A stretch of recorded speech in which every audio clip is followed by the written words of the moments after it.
జిల్లా కొత్తగూడెంలో ఏర్పాటు చేస్తున్న Manmohan Singh earth sciences university ప్రారంభోత్సవానికి సీఎం రేవంత్ రెడ్డి హాజరవుతారని మంత్రి తుమ్మల నాగేశ్వరరావు చెప్పారు.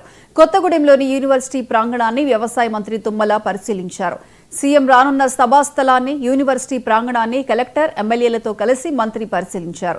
ప్రపంచ స్థాయిలో భూగర్భ, పర్యావరణ పరిశోధనలకు ఉపయోగయుక్తమైన కోర్సులను ఈ యూనివర్సిటీలో ప్రవేశపెట్టనున్నట్లు మంత్రి తుమ్మల చెప్పారు.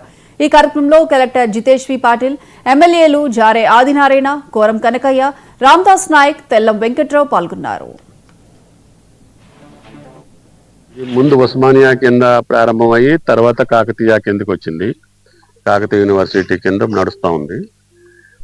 అయితే ఉమ్మడి ఖమ్మం జిల్లాకి విశ్వవిద్యాలయం లేదనే కొరత విద్యార్థుల్లో, యువకుల్లో, ఈ ప్రాంత ప్రజల్లో బలంగా మాకు యూనివర్సిటీ లేదు, అన్ని జిల్లాలకు ఉంది, శాతవాహన ఉంది, ఇంకో చోట ఇంకోటి ఉంది, తెలంగాణ యూనివర్సిటీ ఉంది, కరీంనగర్లో శాతవాహన యూనివర్సిటీ ఉంది, మొన్న ములుగులో సమ్మక్క సారక్క విశ్వవిద్యాలయం ట్రైబల్ది వచ్చింది.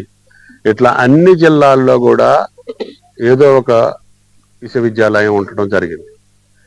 అయితే మనం ఉమ్మడి జిల్లాకు లేదు కాబట్టి తెలంగాణ వచ్చిన సందర్భంగా గౌరవ ముఖ్యమంత్రి గారిని మేమందరం కూడా మా ఉమ్మడి జిల్లాకి విశ్వవిద్యాలయం కావాలి అని అన్నప్పుడు, మీకు ఏ రకమైనటువంటి విశ్వవిద్యాలయం ఏంటి ప్రపోజల్స్ పంపించమన్నప్పుడు మన ప్రీతం కలెక్టర్ గారిని, సార్ రొటీన్ యూనివర్సిటీల కంటే, రొటీన్ సబ్జెక్టుల కంటే భిన్నంగా ఈ దేశ భవిష్యత్తుతో పాటు